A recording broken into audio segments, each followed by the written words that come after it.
আল্লাহর হাবিব রাহমাতুল লিল আলামিনের কাছে আল্লাহ তাআলা জিবরাইল আমিনকে পাঠায়া দিলেন। হযরতে জিবরাইল আল্লাহর হাবিবকে আদবের সঙ্গে ঘুম থেকে জাগাইলেন। ঘুম থেকে জাগায়া সিনা চাক করানো হলো, বুরাকের মাধ্যমে বাইতুল মুকাদ্দাস পর্যন্ত নেওয়া হলো। বাইতুল মুকাদ্দাসে ঢুইকা দেখলেন লক্ষাধিক মুসল্লির সমাগম, কিন্তু সামনের ইমামতির জায়গাটা এখনো খালি পড়ে আছে। জিবরাইল আমিন আল্লাহর হাবিবকে ইশারা দিলেন, যান সামনে যান, নামাজ পড়ান। 2 রাকাত নামাজ পড়ার পর জিবরাইল আমিন জিজ্ঞেস করলেন, পিছনের মুসল্লিরা কারা ছিল আপনি জানেননি? কয় না। কয় আল্লাহ তাআলা মেরাজের এই সফরে আদম থেকে ঈসা নবী পর্যন্ত লক্ষাধিক নবী রাসূল পয়গম্বরকে আল্লাহ তাআলা একত্রিত করেছেন। আল্লাহর হুকুমে সমস্ত নবীগণ কাতারবন্দি হয়ে এখানে উপস্থিত ছিলেন আপনার ইমামতিতে 2 রাকাত নামাজ আদায় করার জন্য। ইমামুল আউয়ালিন ওয়াল আখিরিন বাহর সাদাকা রাহমাতুল লিল আলামিন শুধু ওয়াজুদাস রাহমাতুল লিল আলামিন মসজিদ ও শুধু হামারো এ জমিন। বাইতুল মুকাদ্দাস থেকে প্রথম আসমানে নেওয়া হলো। সমতল থেকে প্রথম আসমানটা 500 বৎসরের রাস্তা, প্রথম আসমানটা আবার 500 বৎসরের রাস্তা মোটা। প্রথম আসমান থেকে দ্বিতীয় আসমান পর্যন্ত শূন্য স্থানটা 500 বৎসরের রাস্তা, আবার দ্বিতীয় আসমানটাও 500 বৎসরের রাস্তা মোটা। এমন করে করে 7 তবক আসমান, 7টা শূন্য স্থান পার হইয়া 7টা আসমান পার হইয়া আল্লাহর হাবিব রাহমাতুল লিল আলামিন আরশে আজিমে যাবেন। প্রথম আসমানের ফেরেশতারা দাঁড়ায়া জিজ্ঞেস করলেন, হ্যাঁ জিবরাইল আপনার সঙ্গে কে? প্রথমেই প্রশ্ন করেছিলেন, মান আনতা, আপনি কে? জিবরাইল বললেন, আমি জিবরাইল আমিন, আর আমার সঙ্গে আছেন মুহাম্মাদুর রাসূলুল্লাহ সাল্লাল্লাহু আলাইহি ওয়াসাল্লাম। আল্লাহ রাব্বুল আলামিন ইনভাইট করেছেন, দাওয়াত দিয়েছেন, ভিআইপি মেহমান। ফেরেশতারা এবার আহলান সাহলান মারহাবা জানায়া আল্লাহর হাবিবকে গ্রহণ করে নিলেন, ওয়েলকাম জানালেন, স্বাগতম জানালেন। দ্বিতীয় আসমানে গেলেন। দ্বিতীয় আসমানের ফেরেশতারাও জিজ্ঞেস করলেন, আপনি কে? জিবরাইল জবাব দিলেন, আমি জিবরাইল আমিন, আর আমার সঙ্গে আছেন রাহমাতুল লিল আলামিন। যখন সুবহানাল্লাহ। হযরতে জিবরাইল আলাইহিস সালাতু ওয়াস সালাম আল্লাহর হাবিবকে নিয়ে তৃতীয় আসমানে গেলেন। প্রত্যেক আসমানেই কোনো না কোনো নবীর সঙ্গেও দেখা হলো। নবীরা পর্যন্ত আল্লাহর হাবিবকে ওয়েলকাম জানালেন, আহলান সাহলান মারহাবা জানালেন। ফেরেশতারাও ওয়েলকাম জানায় গ্রহণ করে নিলেন। 7 আসমান পার হয়ে সিদরাতুল মুনতাহা পার হয়ে আল্লাহর আরশে আজিমের মেহমান হয়ে গেলে আল্লাহ রাব্বুল আলামিনের সাথে কথাবার্তা বলছেন। আল্লাহর হাবিবের মনটা খুশি হয়ে গেল। জমিনে থাকা অবস্থায় আল্লাহর হাবিবের মনটা ভীষণ খারাপ। আরশে আজিমে এদিকে সেদিকে তাকায় আল্লাহর হাবিব মুস্কি মুস্কি হাসেন। আল্লাহ তাআলা অন্তর্যামী, তারপরও জানতে চাইলেন, ওগো হাবিব আমার, আপনার মন ভীষণ খারাপ ছিল, এখন মনটা কেমনে ভালো হলো? রাহমাতুল লিল আলামিন জবাব দিলেন, ওগো মালিক, জমিনের মানুষগুলো আমাকে অনেক কষ্ট দিয়েছে। জমিনের মানুষগুলো বলে আমার নাম নেওয়ার মতো কেউ নাই। আমার ছেলে মারা গেছে, কাফেররা ক্রিটিসাইজ করে আমার বংশ প্রদীপ জ্বালাইবার মতো কেউ নাই, আমার নাম নেওয়ার মতো কেউ নাই। আর এখন আরশে আজিমে আইসা দেখলাম আরশের খুঁটিতে খুঁটিতে, দেওয়ালে দেওয়ালে, যেখানে যেখানে আপনার নাম, পাশাপাশি আমার নামটাও দেখা যায়। যখন সুবহানাল্লাহ। আল্লাহর হাবিব রাহমাতুল লিল আলামিন লম্বা সময় পার্সোনাল অনেক আলাপ করলেন, আল্লাহ তাআলার সামনে কথাবার্তাও বললেন। যখন ফিরে আসবেন আল্লাহর হাবিবের মনটা হঠাৎ ভীষণ খারাপ দেখা যায়। মুহতামলিন আল্লাহ জানতে চাইলেন, ওগো হাবিব আমার, মুখটা মলিন কেন, কি হয়েছে আপনার? আয় আল্লাহ, আমার উম্মত তথা জনগণের কথা আমি বলতে পারি না, যদিও আমি আরশের মেহমান, কিন্তু আমার উম্মতের কথা আমার মনে পড়ে গেছে, তাই আমার মনটা ভীষণ খারাপ। সুবহানাল্লাহ কন্যা আর জোরে কন। আল্লাহ রাব্বুল আলামিন ঘোষণা করে দিলেন, ওগো হাবিব আমার, আপনার জনগণ তথা উম্মত নিয়ে আপনার পেরেশানি করার দরকার নাই। আপনার উম্মতের জন্য ভিআইপি একটা বাজেট আমার আল্লাহর পক্ষ থেকে আছে। কয় কি বাজেট? কয় আপনার উম্মতের জিন্দেগির সব গুনাহ আমি আল্লাহ ক্ষমা করে দিলাম। কেমন নেতা পাইছি ভাই, নেতায় ডাক দিয়া কয়, আল্লাহ আমার এই বাজেটও হবে না, বাজেট আরো বাড়াতে হবে। আল্লাহ রাব্বুল আলামিন কুদরতি আওয়াজ দিয়া জানায়া দিলেন, দিলাম বাড়ায়া। কতটুকু বাড়াইলেন গো মালিক? কয় আপনার উম্মতের মর্যাদা পৃথিবীর সব নবীর উম্মতের চাইতেও আমি আল্লাহ আরো বাড়ায়া দিলাম। কেমন নেতা পাইছি ভাই, নেতায় ডাক দিয়া কয়, আল্লাহ এই বাজেটে হবে না, বাজেট আরো বাড়াতে হবে। সুবহানাল্লাহ কন্যা। কেমন নেতা? পৃথিবীর সবচেয়ে দামি নেতা। আর আমাগো কিছু কিছু নেতারা সংসদে গিয়ে আমগরে ভুলে যেত কিভাবে জনগণের টাকা আত্মসাৎ করে বিদেশে পাচার করা লাগবে। 2024-এর 5 আগস্টে বাঁকতে হবে, বিদেশ যায় বৈশা বৈশা দিন কাটাতে হবে। আগে থেকেই কোটি কোটি ডলার জনগণের রক্ত আর ঘামের পয়সা চুরি কইরা বিদেশের ব্যাংকে জমা রাখছে।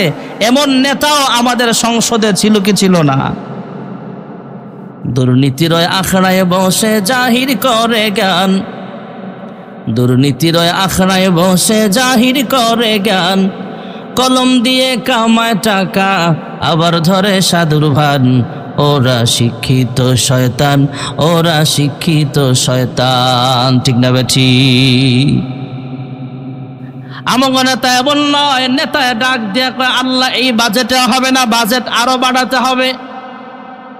আহকামুল হাকিমিন আল্লাহ রাব্বুল আলামিন কুদরতি আওয়াজ দিয়া কয়, ওগো হাবিব আমার, আপনার উম্মতের বাজেট আমি আল্লাহ আরো বাড়ায়া দিলাম। কতটুক বাড়াইলেন গো মালিক? আল্লাহ জানায়া দিলেন, আপনার উম্মতকে আমি আল্লাহ 50 ওয়াক্ত নামাজ হাদিয়ে দিলাম। আমি আল্লাহর সাথে দেখা করেছেন, কথাবার্তাও বলেছেন। আপনার উম্মত যখন নামাজে দাঁড়ায়া যাবে, আমি আল্লাহ নিজে যায় তার সাথে দেখাও করব, কথাও বলবো। যখন সুবহানাল্লাহ।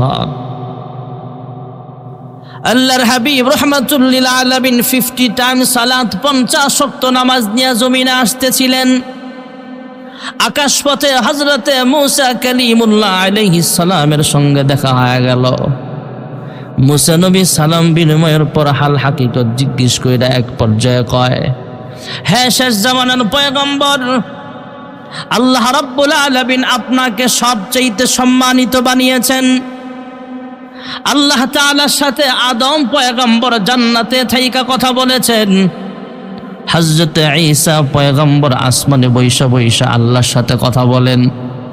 ইব্রাহিম পয়গম্বর নমরুদের আগুনে থাইকা মালিকের সাথে কথাবার্তা বলেছেন। ইউসুফ পয়গম্বর অন্ধকার কূপের ভিতরে থাইকা আল্লাহর সাথে কথা বলেছেন। ইউনুস পয়গম্বর মাছের পেটের ভিতরে 4 অন্ধকারের ভিতরে থাইকা মালিকের সাথে কথা বলেছেন। আমি মূসা পয়গম্বর তুর পাহাড়ে দাঁড়িয়ে দাঁড়িয়ে আল্লাহ তাআলার সাথে ঘন ঘন কথা বলেছিলাম। আর আপনি যেভাবে আরশে আজিমের মেহমান হয়েছেন, আল্লাহ দাওয়াত দিয়েছেন, ইনভাইট করেছেন, মেহমান বানিয়েছেন, এভাবে কোনো পয়গম্বরকে আল্লাহ তাআলা সম্মান করে নাই। আপনি একমাত্র এমন পয়গম্বর যাকে আল্লাহ জমিন থেকে 7 আসমান পার করে আরশে আজিমের মেহমান বানিয়েছেন। আমার জানার বিষয় হলো, প্রশ্ন হলো, হে শেষ জামানার পয়গম্বর, আপনাকে তো আল্লাহ সম্মান বাড়ায়া দিয়েছেন, তবে আপনার উম্মতকে আমার আল্লাহ কি হাদিয়া দিয়েছেন? সুবহানাল্লাহ। হযরত মূসা পয়গম্বর জানতে চাইলেন, আপনি তো আখিরি পয়গম্বর, খাতাবুন নবীন, আপনাকে আল্লাহ তাআলা অনেক সম্মানিত করেছেন, তবে আপনার উম্মতকে আল্লাহ রাব্বুল আলামিন কি হাদিয়া দিয়েছেন? আল্লাহর হাবিব জানায়া দিলেন, মহান রব্বে করিম আমার উম্মতকে 50 ওয়াক্ত নামাজ হাদিয়া দিয়েছেন। ওয়াদা করেছেন, তোমরা যদি, তোমার উম্মত যদি দৈনিক 50 ওয়াক্ত নামাজ আদায় করে, নামাজের ভিতরে আমি আল্লাহ তাআলা আপনার উম্মতের সাথে কথাও বলবো, দেখাও করবো। জোরে কোন সুবহানাল্লাহ। হযরতে মূসা পয়গম্বর আলাইহিস সালাতু ওয়াস সালাম আল্লাহর হাবিবকে সম্বোধন করে বললেন, হে শেষ জামানার পয়গম্বর, আল্লাহ রাব্বুল আলামিন আপনার উম্মতের সাথে কথাও বলবেন, দেখাও করবেন, 50 ওয়াক্ত নামাজ হাদিয়া দিয়েছেন। ভালো কথা, ভালো একটা হাদিয়া। তবে আপনার উম্মত 50 ওয়াক্ত নামাজ আদায় করতে পারবে কিনা এই ব্যাপারে আমি সন্দিহান। কারণ আমি বনি ইসরাইলের উম্মত ছিলাম, উম্মত সম্পর্কে আমার ভালো আইডিয়া আছে, ধারণা আছে। এরা তো 2 ওয়াক্ত 3 ওয়াক্ত পড়তে চায় না। 50 ওয়াক্ত নামাজ কিভাবে আপনার উম্মত আদায় করবে? আমার পরামর্শ হলো, যান আল্লাহ তাআলার কাছে ফিরিয়া যান। আল্লাহ রাব্বুল আলামিন হয়তো কিছু নামাজ কমায়া দিবেন। সুবহানাল্লাহ। হযরতে মূসা পয়গম্বর আলাইহিস সালাতু ওয়াস সালাম আল্লাহর হাবিবকে পরামর্শ দিলেন। আল্লাহর হাবিব আবার আরশ আজিমে ফিরে গেলেন। আল্লাহ রাব্বুল আলামিন 5 ওয়াক্ত বা 10 ওয়াক্ত নামাজ কমায়া দিলেন। আবার আসলেন, আবার গেলেন। তাফসীর ইবনে কাসিরের মুসান্নিফ রাহমাতুল্লাহ আলাইহি বলেন, কমাইতে কমাইতে যখন 45 ওয়াক্ত কমায়া ফেললেন, মূসা নবী এবারও কয় 5 ওয়াক্ত পড়তেও কষ্ট হবে, আবার যান, আল্লাহ তাআলা হয়তো আরো কিছু নামাজ কমায়া দিবেন। আল্লাহর হাবিব জবাব দিলেন, আমার উম্মতকে আল্লাহ রাব্বুল আলামিন অনেক বড় বাজেট দিয়েছিলেন 50 ওয়াক্ত নামাজ, কমাইতে কমাইতে 45 ওয়াক্তে আনলাম। আরো কমাইবার জন্য যাওয়াটা আমার কাছে লজ্জাজনক মনে হইতেছে। সুবহানাল্লাহ। আল্লাহ রাব্বুল আলামিন আবার ঘোষণা দিলেন, ওগো হাবিব আমার, আমি আল্লাহ প্রথম ঘোষণা করেছিলাম 50 ওয়াক্ত নামাজ। আপনার যেই উম্মত দৈনিক 5 ওয়াক্ত নামাজ ঠিকমতো আদায় করবে, 5 ওয়াক্তের বিনিময়ে শুধু 5 ওয়াক্ত নয়, বরং আমি আল্লাহ 50 ওয়াক্ত নামাজের সব লিখিয়া দেব। আমরা যখন আল্লাহু আকবার বলে নামাজ শুরু করি, তাকবীরে তাহরিমা আল্লাহু আকবার কি বলি আমরা? আস্তে জোরে বলেন। ইমাম সাহেবের পিছে যখন দাঁড়ান তখনও কি ইমাম সাহেব বললেই হবে না সবাই বলতে হবে? ইমাম সাহেব জোরে বলবে, আমরা আস্তে আস্তে আল্লাহু আকবার বলতেই হবে। আর যদি মনে করেন ইমাম সাহেব এটাও চালায় নিব, হবে না, নামাজই হবে না। আল্লাহু আকবার বলে যখন নামাজ শুরু করিয়া দেই, তখন প্রথমে প্রত্যেক রাকাতে যে সূরা আমরা তিলাওয়াত করি, ওই সূরার নাম আলহামদু সূরা, সূরাতুল ফাতিহা। আলহামদুলিল্লাহি রাব্বিল আলামিন। যখন আমরা বলি আলহামদু, তখন মহান রব্বে করিম কুদরতি আওয়াজ দিয়া প্রশ্ন করেন, লিমানিল হামদ, হে বান্দা নামাজের শুরুতে বলতেছ আলহামদু, এই সমস্ত প্রশংসা কার জন্য করতেছ? তখন আমরা জবাব দেই লিল্লাহ, সমস্ত প্রশংসা জোরে বলেন কার? আসমান দেখতে কত সুন্দর, জমিন দেখতে কত সুন্দর, পাহাড় দেখতে কত সুন্দর, সমুদ্র সৈকত দেখতে কত সুন্দর, রংধনুর 7 রং দেখতে কত সুন্দর, কৃষ্ণচূড়া গাছের ফুল দেখতে কত সুন্দর। হে মানুষ, আপনার আমার চেহারা দেখতে কত সুন্দর। যে আল্লাহ এত সুন্দর করে কুল কায়নাত সাজাইছেন, সে আল্লাহ তাআলা দেখতে জানি কত সুন্দর। তোমার সৃষ্টি যদি হয় এত সুন্দর, না জানি মাওলা তুমি কত সুন্দর। আপনি দেখতে সুন্দর, এই মোবাইলটা অনেক পাওয়ারফুল, কথা বলা যায়। এই মোবাইলটা যে আবিষ্কার করেছে আমরা প্রশংসা করি, হ্যাঁ যে আবিষ্কার করেছে তার ব্রেন ভালো। আপডেট মোবাইল, যেই টাচ মোবাইল আছে এইটা যে আবিষ্কার করেছে তার ব্রেনটা আরো ভালো। তবে আমরা যখন মাইক্রোফোন দিয়ে কথা বলি তখন বলি মাইক্রোফোনটা যে বানাইছে, মাইক যে বানাইছে, মাইক ম্যানটা অনেক ভালো, মাইকটা অনেক ভালো, মেশিনটা অনেক ভালো। প্রশংসা যদিও বস্তুর করতেছি, ইনডাইরেক্ট আল্লাহ তাআলার প্রশংসা হয়ে যায়। আমি যদি বলি মোবাইল যে আবিষ্কার করেছেন সে অনেক বড় বৈজ্ঞানিক, তার ব্রেনটা অনেক ভালো। মাইক, মেশিন, ক্যামেরা যে আবিষ্কার করেছে তার ব্রেনটা অনেক ভালো। যে মোবাইল আবিষ্কার করলো, কম্পিউটার আবিষ্কার করলো, বিমান আবিষ্কার করলো, বিমান বানালো, রকেট বানালো, আইফোন মোবাইল পর্যন্ত বানালো, নেটওয়ার্ক আবিষ্কার করলো, তার ব্রেনটা অনেক মেধা। এক পর্যায়ে যখন এই কথা প্রশংসা করা হয়, এই লোকটা অনেক বড় জ্ঞানী, এই লোকটার ভিতরে অনেক গুণ আছে, তখন এক পর্যায়ে আমরা বলতে হয় এই লোকটার ব্রেনটা বানানেওয়ালা একজন আছেন, জোরে বলেন তিনি কে? ইনডাইরেক্ট আল্লাহর প্রশংসা হয়ে যায়। ভাইয়ারা আমার, আমরা যখন বলি আলহামদুলিল্লাহ, আল্লাহ রাব্বুল আলামিন আবার প্রশ্ন করেন মানিল্লাহ, আল্লাহকে জবাব দেই আমরা রব্বিল আলামিন। যিনি রব্বুল আলামিন তিনি হলেন আল্লাহ তথা আমাদের সকলের পালনকর্তা, জোরে বলেন কে? আল্লাহ রাব্বুল আলামিন। আবার রব্বুল আলামিনের পরিচয় জানতে চাইলে আমরা জবাব দিই আর রহমানির রহিম।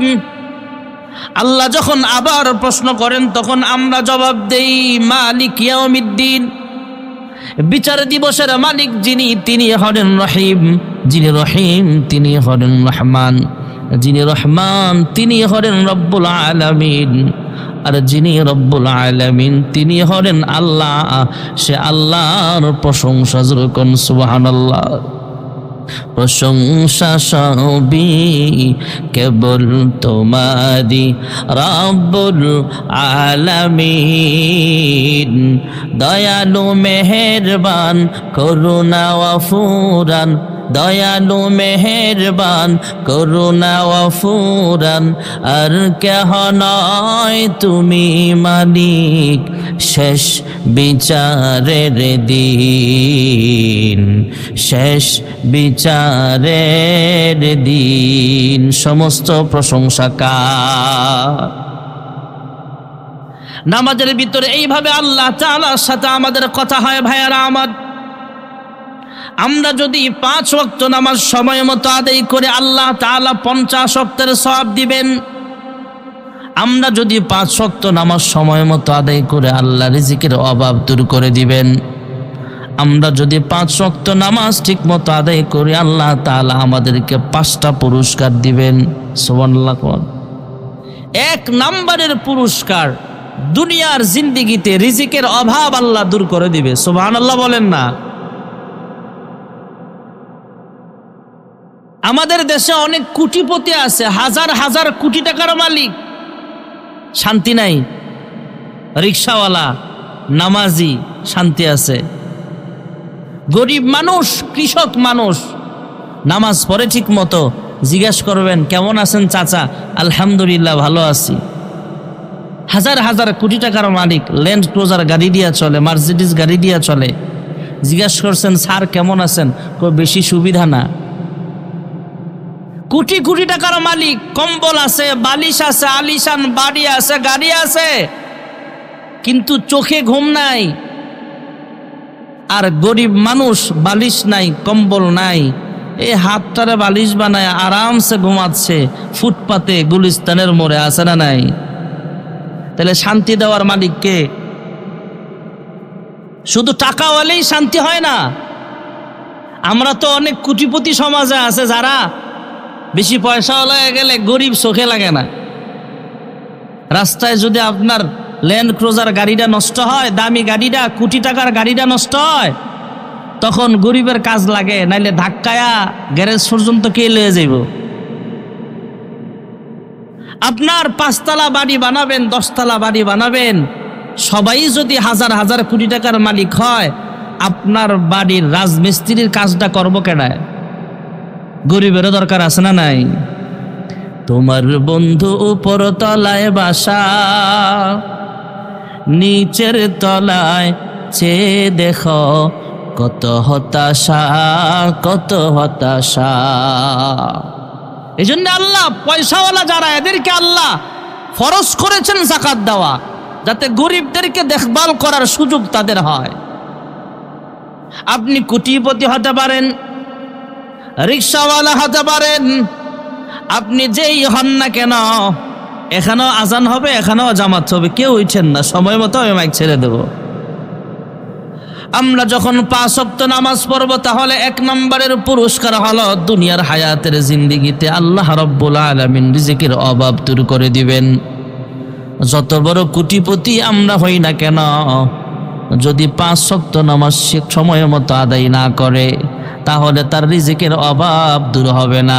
গরিব মানুষ হলো 5 ওয়াক্ত নামাজ পড়লে রিজিকের অভাব দূর করে দিবেন। জোরে বলেন কে? 2 নম্বরের পুরস্কার হলো আপনাকে যখন কবরে দাফন করা হবে, আপনি আমি কোন দিন জানি মালাকুল মউতের সঙ্গে দেখা হয়ে যায়। একদিন এমন সময় চলে আসবে, আমার দেহ থেকে আমার রূহটা আলাদা হয়ে যাবে।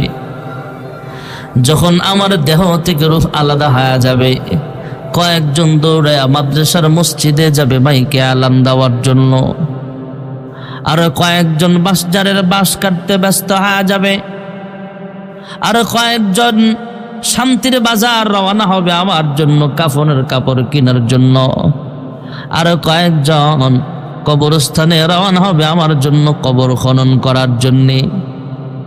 মশারি টানায়া বড়ই পাতার গরম পানি দিয়া আমাকে আপনাকে জীবনের শেষ গোসল দিয়া দিবি। গোসল করায়া খাটিয়ার মধ্যে উঠায়া জানাজার মাঠে নিয়ে যাওয়া হবে। জানাজা কমপ্লিট হওয়ার পর শক্তিশালী সাহসী 4 জন মানুষ কাঁধে বহন কইরা কবরস্থানে রওনা হবে। কবরস্থানের যেই পাশে আমার জন্য কবর খনন করা হয়েছে, কবরের পাশে খাটটা নামানো হবে।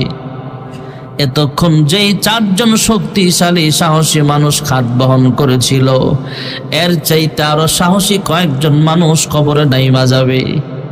কবরে কিন্তু সবাই লাশ নামাইবার মতো সাহস পায় না, গ্রামের সবাই কিন্তু লাশ নামাইতে পারে না।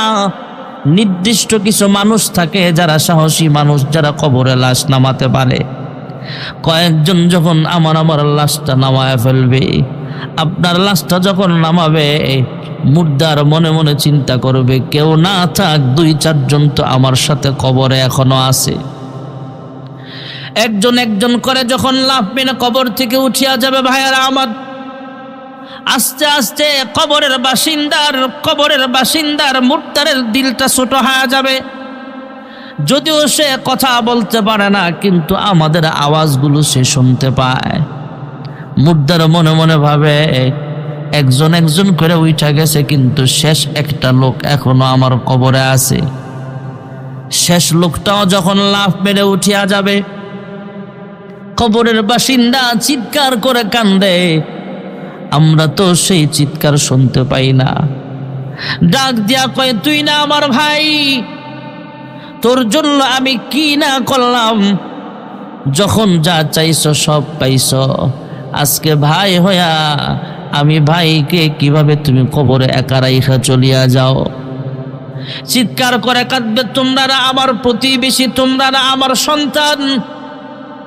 আমি না তোমাদের লিডার ছিলাম, বড় নেতা ছিলাম, তোমরা ছিলাম আমার কর্মী। আমার পিছে পিছে মোটর সাইকেলের বহর লাগায়া দিতা। আমি কোথাও দাঁড়ালে একটা সমাবেশের মতো মানুষ জমে যাইতা। আজকে তোমরা আমার একা রাইকা কোথায় যাও? আজকে কবরে আইসা বুঝলাম যে আল্লাহর কুদরতি পায়ে সেজদা দিতে গাফেল ছিলাম। দুনিয়ার ব্যস্ততার কারণে যেই মালিকের কুদরতি পায়ে সেজদা দেই নাই, আজকে এই অন্ধকার কবরে সে মালিক ছাড়া আমার আপন কেউ নাই। যেরকম ঠিক কিনা? ওরে মানুষ হইছো বেহুশ দুনিয়ার পিছে, ওর মানুষ হইছ বেহুশ দুনিয়ার পিছে, কি জবাব দিবি রে তুই আল্লাহর কাছে, হায় কি জবাব দিবি রে তুই আল্লাহর কাছে। হালাল হারাম না মানিয়া কত টাকা করছো কামাই, এত টাকা রাখবা কোথায়, কাফনের তো পকেট নাই, ঠিক না বে ঠিক? টাকা পয়সা লইয়া কি কেউ কবরে গেছে, কি জবাব দিবি রে তুই আল্লাহর কাছে, হায় কি জবাব দিবি রে তুই আল্লাহর কাছে।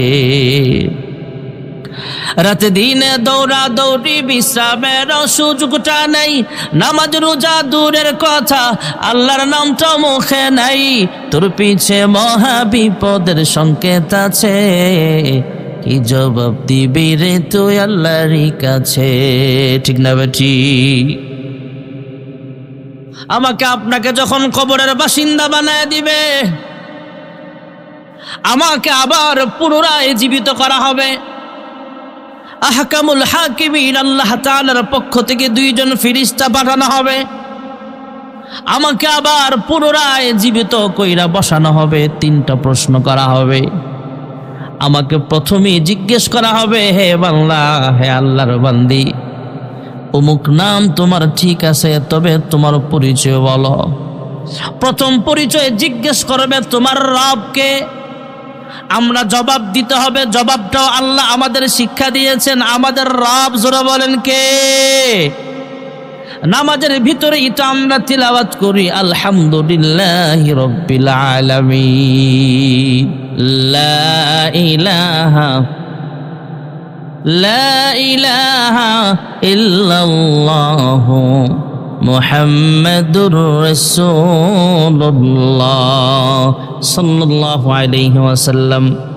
কবরে আমাকে আপনাকে প্রথম প্রশ্ন করা হবে, মার রাব্বুকা, তোমার রবকে। নামাজের মাধ্যমে আল্লাহ তাআলা আমাদেরকে শিক্ষা দিয়েছেন, তোমরা রবের জিকির বারবার করো। আমরা নামাজে দাঁড়াই প্রথম তেলাওয়াত করি আলহামদুলিল্লাহি রাব্বিল আলামিন। এখানে রবের আলোচনা আছে না নাই? সূরাতুল ফাতিহার সঙ্গে আরেকটা সূরা মিলাইলাম, আল্লাহু আকবার বলে রুকুতে গেলাম, 3 বার 5 বার বা 7 বার বলা সুন্নাত। সুবহানা রাব্বিয়াল আযীম, সুবহানা রাব্বিয়াল আযীম। এখানে রবের আলোচনা আছে না নাই? সামিআ আল্লাহু লিমান হামিদা, রব্বানা লাকাল হামদ। এখানে রব আল্লাহু আকবার বলে সাজদায় গেলাম, 3 বার 5 বার বা 7 বার বলা সুন্নাত। সুবহানা রাব্বিয়াল আ'লা, সুবহানা রাব্বিয়াল আ'লা, সুবহানা রাব্বিয়াল আ'লা। এখানে রবের আলোচনা আছে না নাই? 5 ওয়াক্ত নামাজে ফরজ হলো মোট 17 রাকাত, সুন্নত আছে, বিতির আছে, আরো আমরা অনেক নফল নামাজ আদায় করি। প্রত্যেক নামাজে দাঁড়ায় রবের আলোচনা, রুকুতে রবের আলোচনা, রুকু হইতে সোজা হয়ে দাঁড়ায় রবের আলোচনা, সেজদায় যায় রবের আলোচনা। বারবার রবের আলোচনার বরকতে আল্লাহর হাবিব বলেন, 5 ওয়াক্ত নামাজি বান্দা বান্দিকে যখন কবরে প্রশ্ন করা হবে মার রব্বুকা, তখন এর জবাবগুলো আল্লাহ নামাজির জন্য সহজ করে দিবে। নামাজি বান্দা বান্দি সঙ্গে সঙ্গে জবাব দিয়ে দিবে, আমার রব, আমার আল্লাহ। যখন সুবহানাল্লাহ। নামাজি বান্দা বান্দির 3 নম্বরের পুরস্কার হলো হাসরের মাঠে আল্লাহ রাব্বুল আলামিন যেদিন বিচারকের আসনে বসবেন, আল্লাহ রাব্বুল আলামিন হয়ে যাবেন বিচারক, সমস্ত নবীরা হয়ে যাবেন উকিল, শহীদগণ উকিল হয়ে যাবেন, উলামায়ে কেরাম উকিল হয়ে যাবেন। আমরা যখন আল্লাহ তাআলার সামনে দাঁড়ায় যাব, হাসরের কঠিন বিচারের দিনে আমল নামা দেওয়া হবে। আমল নামা কাহারো পিঠে আমল নামা দেওয়া হবে, কাহারো বাম হাতে আমল নামা দেওয়া হবে। যারা পিঠে আমল নামা দেওয়া হবে, বাম হাতে দেওয়া হবে, সেগুলো হলো জাহান্নামীর আলামত। আর যার ডান হাতে আমল নামা দেওয়া হবে, সে হলো জান্নাতি মানুষ। সুবহানাল্লাহ বলেন।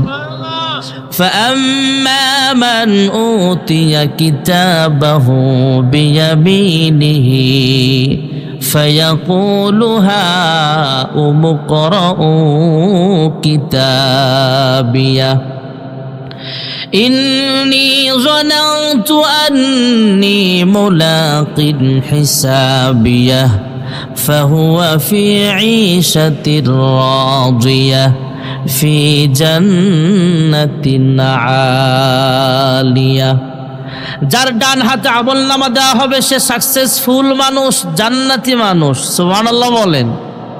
আল্লাহর হাবিব রাহমাতুল লিল আলামিন বলেন, যেই ব্যক্তি 5 ওয়াক্ত নামাজ সময় মতো আদায় করবে, 5 ওয়াক্ত নামাজ যারা ঠিক মতো আদায় করবে, সেই বান্দা বান্দীদেরকে 3 নম্বরের পুরস্কার দেওয়া হবে, ডান হাতে আমলনামা প্রদান করা হবে। সুবহানাল্লাহ কন্যা। ডান হাতে আমলনামা দিলে জাহান্নামী না জান্নাতি? আলো নাই, আওয়াজ তো শুনতেছেন, জোরে বলেন, জাহান্নামী না জান্নাতি? ডান হাতে আমলনামা প্রদান করা হবে। 4 নম্বরের পুরস্কার, পুলসিরাত 30,000 বছরের রাস্তা আমাদেরকে পার হতে হবে ভাইয়েরা আমার। উঠার সময় 10,000 বছর সমান সমান 10,000 বছর, নামার সময় 10,000 বছর। 30,000 বছরের রাস্তা পার হয়ে তারপরে জান্নাতে যাওয়া লাগবে। এই পুলসিরাতের নিচে থাকবে জাহান্নামের আগুন। আমরা যে ব্রিজ পার হয়ে, পদ্মা ব্রিজ বলেন, যমুনা সেতু বলেন, মেঘনা ব্রিজ, এই ব্রিজের নিচে আছে পানি আর মাটি, আর পুলসিরাতের পোলের নিচে থাকবে জাহান্নামের আগুন।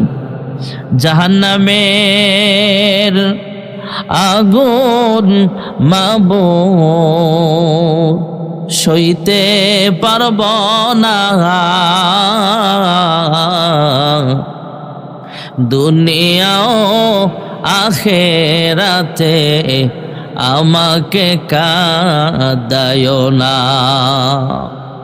আমাদের ব্রিজগুলোর নিচে আছে পানি আর মাটি, আর জাহান্নামে আগুন থাকবে পুলসিরাতের পোলের নিচে। ভাইয়ারা আমার, 30,000 বছরের রাস্তা পার হতে হবে, অনেক গতি লাগবে পার হওয়ার জন্য।